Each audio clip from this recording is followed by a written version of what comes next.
Ladies and gentlemen, hold my beer and meet Joe Lacob. Some of you guys may already know who he is, some of you may not. If you don't, allow me the pleasure of introducing you to him. He looks like an ordinary dude, talks like an ordinary dude, and is an ordinary dude, except for the fact that he's the majority owner of the Golden State Warriors. And you know what that makes him? A cool dude. Can I get my beer back? Damn, that's good stuff. The title for this video is This Is Why Another Dynasty is Coming for the Golden State Warriors. And although you might think all we're going to do is talk about Steph Curry playing at an MVP level, crossing people up, and jacking up threes from half court, which I love talking about, by the way. I mean, on Saturdays when I talk fantasy basketball with the boys, we never miss that topic. We're going to start this off with a different approach, though, by starting at the very top of the Warriors organization with the man who now needs no introduction, Joe Lacob. Smash that like button, guys, or just press it softly, whichever you prefer.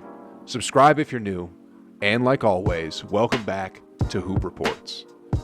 I'm a firm believer that every organization starts at the top with leadership and vision, and whatever's up there trickles down and sets the potential for the rest of the company. I used to read a lot of leadership books and go to leadership seminars, and just like the leadership god, John Maxwell himself says, in order to lead an organization, you have to first lead yourself. Joe Lacob might not be a shooter like Steph or Clay, he might not know how to take a charge like Draymond Green, and he most certainly isn't a 7-foot skyscraper like James Wiseman, but in the business world, he knows how to play small ball to perfection.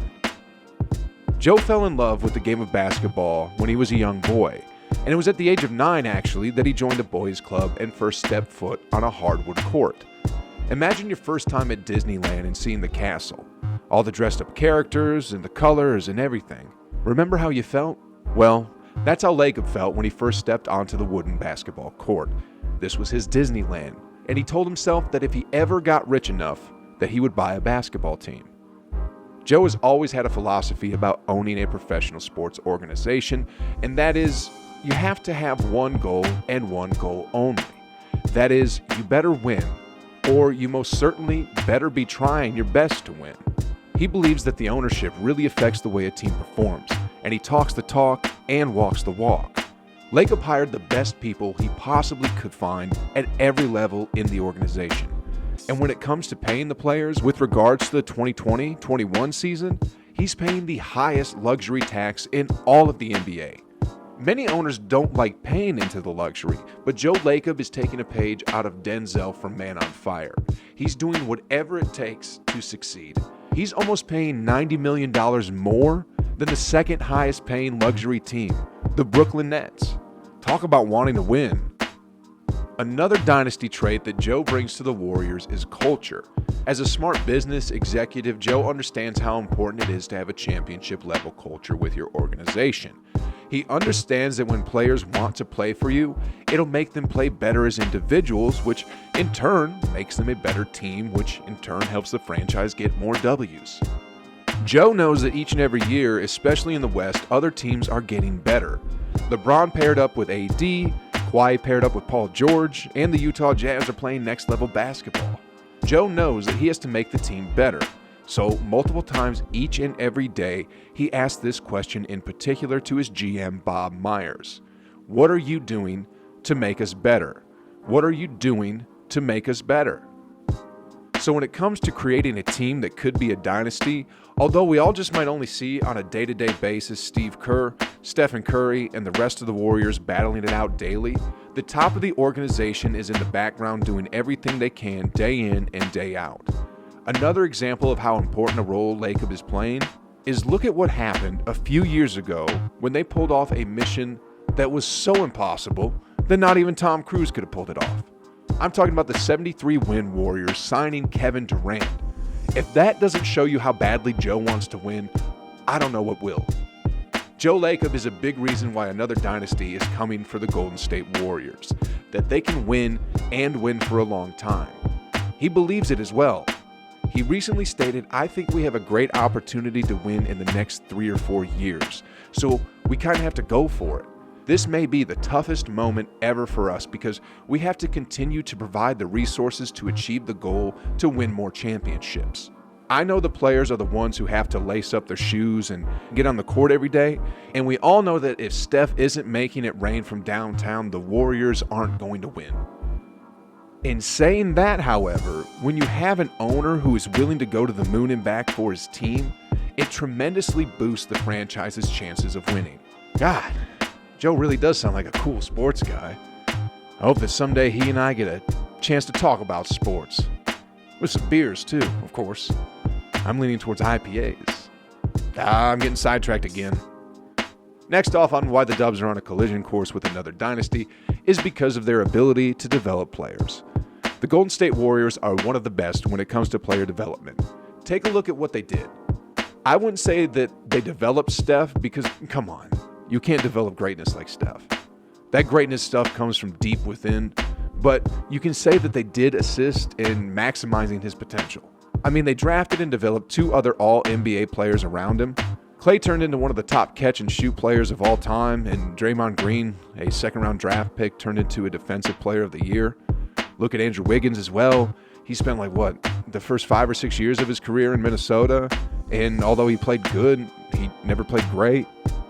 Then, less than 82 games into his career with the Warriors, he's already having the most efficient shooting year of his life, and he's also playing defense at an all-NBA level. Development, guys. Development. And that segues into the next thing I want to talk about. More beer. Nah, I'm just kidding. The development of James Wiseman is going to play a huge part in why another dynasty is coming. We really have to thank the Timberwolves. We really do. I mean, they had the number 1 draft pick and picked up Anthony Edwards, who isn't bad, but Wiseman fits the exact position and mold that the Warriors were missing and looking for. That stretch 5 athletic center who can play small ball and also rim protect. That's not all we have to thank them for, though. Do you remember the draft of 2009? If you don't remember, hold my beer while I refresh your mind. Don't drink it, though. You can look at it, but it's still my beer. The Timberwolves had the 5th and 6th pick of the year, and through diligent research, player analysis, and numerous conversations about which player would be best able to help the organization win, they decided on drafting Ricky Rubio and Johnny Flynn. Curry was then drafted with the number 7 pick by Golden State. The more the better, but if Wiseman could average anything close to 25 and 10 starting next year, well, with Klay back, that would be a formidable team, similar to the Monstars from Space Jam. I mean, if Wiseman averages about 25 points per game next season, which is, I admit, a little optimistic, but with the way he's progressing, plus the championship culture which exists with Joe Lacob's team, all you got to do is believe. Do you believe? Anyway, 25 points would just about fill up all the points left from the void which was created when Durant decided to take his talents to Brooklyn. I'm going to turn the topic back to Joe Lacob. Thanks to this man's relentless ambition to succeed in his endeavor, which in this case is winning basketball, another dynasty for the Warriors is actually on the horizon and visible to the naked eye. Man, what drive, persistence, and abilities Joe Lacob has.